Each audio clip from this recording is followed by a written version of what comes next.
Chapter 9, How to Use the Will.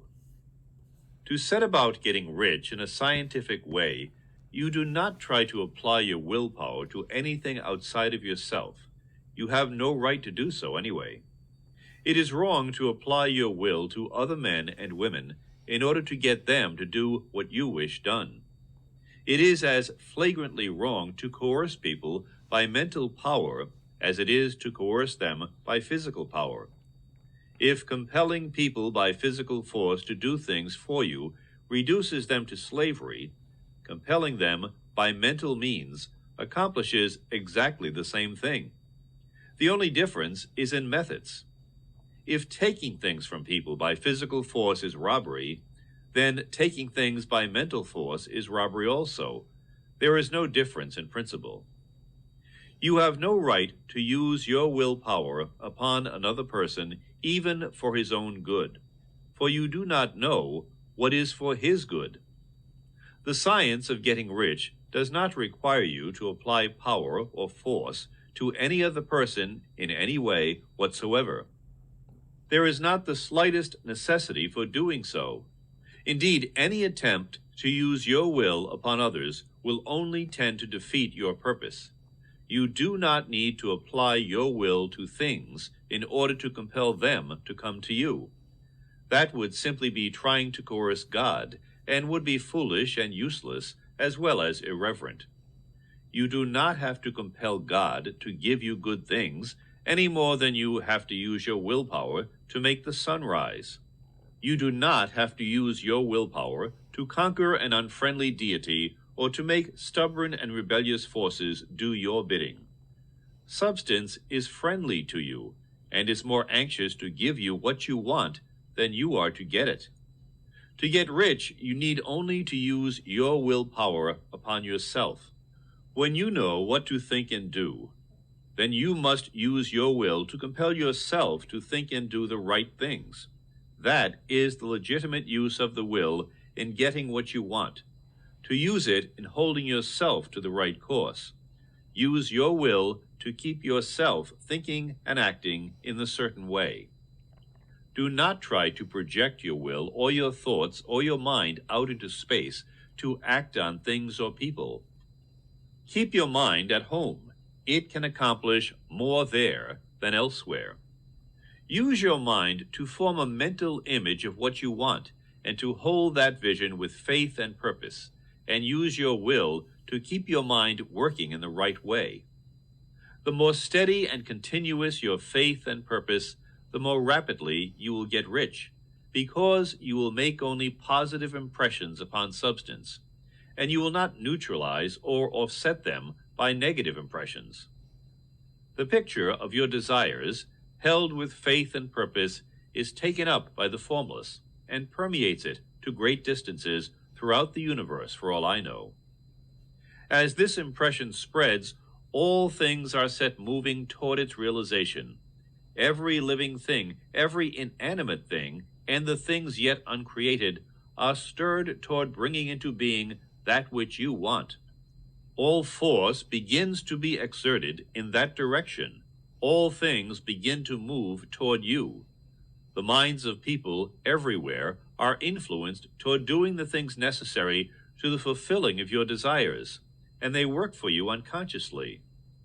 But you can check all this by starting a negative impression in the formless substance.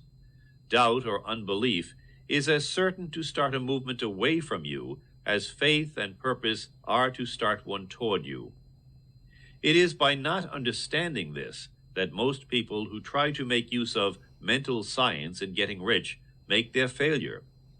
Every hour and moment you spend in giving heed to doubts and fears, every hour you spend in worry, every hour in which your soul is possessed by unbelief, sets a current away from you in the whole domain of intelligent substance. All the promises are unto them that believe, and unto them only. Notice how insistent Jesus was upon this point of belief, and now you know the reason why. Since belief is all important, it behooves you to guard your thoughts, and as your beliefs will be shaped to a very great extent by the things you observe and think about, it is important that you should command your attention. And here the will comes into use, for it is by your will that you determine upon what things your attention shall be fixed. If you want to become rich, you must not make a study of poverty. Things are not brought into being by thinking about their opposites. Health is never to be attained by studying disease and thinking about disease. Righteousness is not to be promoted by studying sin and thinking about sin. And no one ever got rich by studying poverty and thinking about poverty. Medicine, as a science of disease, has increased disease. Religion, as a science of sin, has promoted sin. And economics, as a study of poverty, will fill the world with wretchedness and want. Do not talk about poverty, do not investigate it, or concern yourself with it. Never mind what its causes are. You have nothing to do with them. What concerns you is the cure. Do not spend your time in charitable work or charity movements.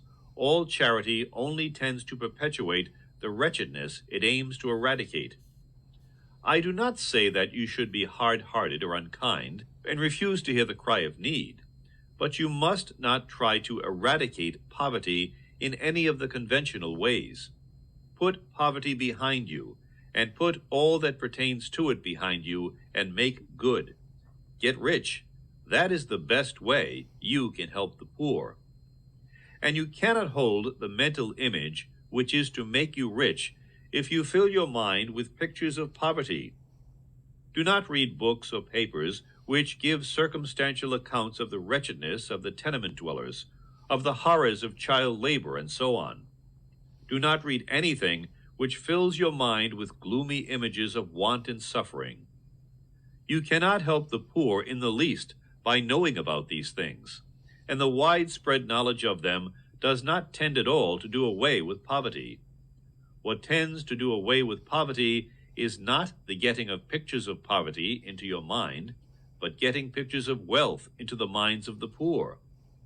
You are not deserting the poor in their misery when you refuse to allow your mind to be filled with pictures of that misery. Poverty can be done away with, not by increasing the number of well-to-do people who think about poverty, but by increasing the number of poor people who purpose with faith to get rich. The poor do not need charity, they need inspiration. Charity only sends them a loaf of bread to keep them alive in their wretchedness, or gives them an entertainment to make them forget for an hour or two.